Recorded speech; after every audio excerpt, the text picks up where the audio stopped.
Jenderal Andika Perkasa tegaskan 4 prajurit mengaku lakukan kekerasan di tragedi Kanjuruhan.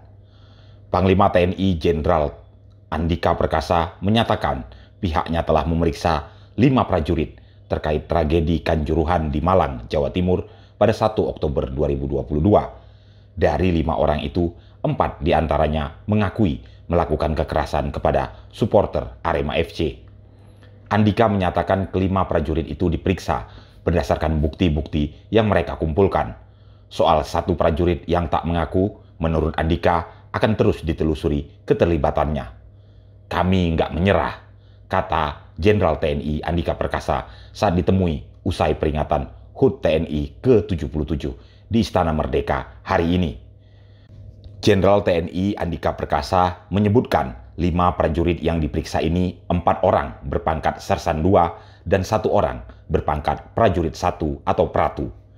Jenderal Andika tidak merinci apakah semua yang mengaku adalah 4 orang yang berpangkat Serda ini, tapi ia memastikan TNI sekarang sedang memeriksa unsur pimpinan dari para prajurit.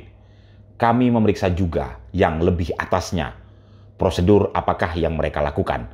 Apakah mereka sudah mengingatkan dan seterusnya, ujar mantan Komandan Pasukan Pengamanan Presiden ini. Pemeriksaan ini menurut Andika dilakukan pihaknya sampai ke tingkat Komandan Batalion yang ada di lokasi kejadian. Hal itu menurut dia dilakukan sebagai bagian dari evaluasi di tubuh TNI. Berarti kan briefing, penekanan tentang batas kewenangan TNI dalam bertindak.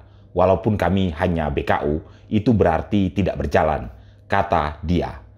Sebelumnya sebanyak 131 orang dinyatakan meninggal dunia dalam tragedi Kanjuruhan pasca pertandingan antara Arema FC versus Persebaya Surabaya pada Sabtu 1 Oktober 2022. Kekerasan dari aparat dan penggunaan gas air mata pun jadi sorotan publik dari kejadian ini.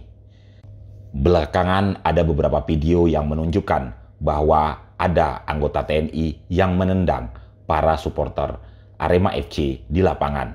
Hal ini pun kemudian menjadi perhatian dari Jenderal TNI Andika Perkasa dan juga sempat disinggung oleh Menko Polhukam Mahfud MD. Andika sebelumnya menegaskan berdasarkan prosedur tetap, kata Andika, TNI sebenarnya berada di lapis 4 setelah unsur polisi seperti Sabara hingga Brimob.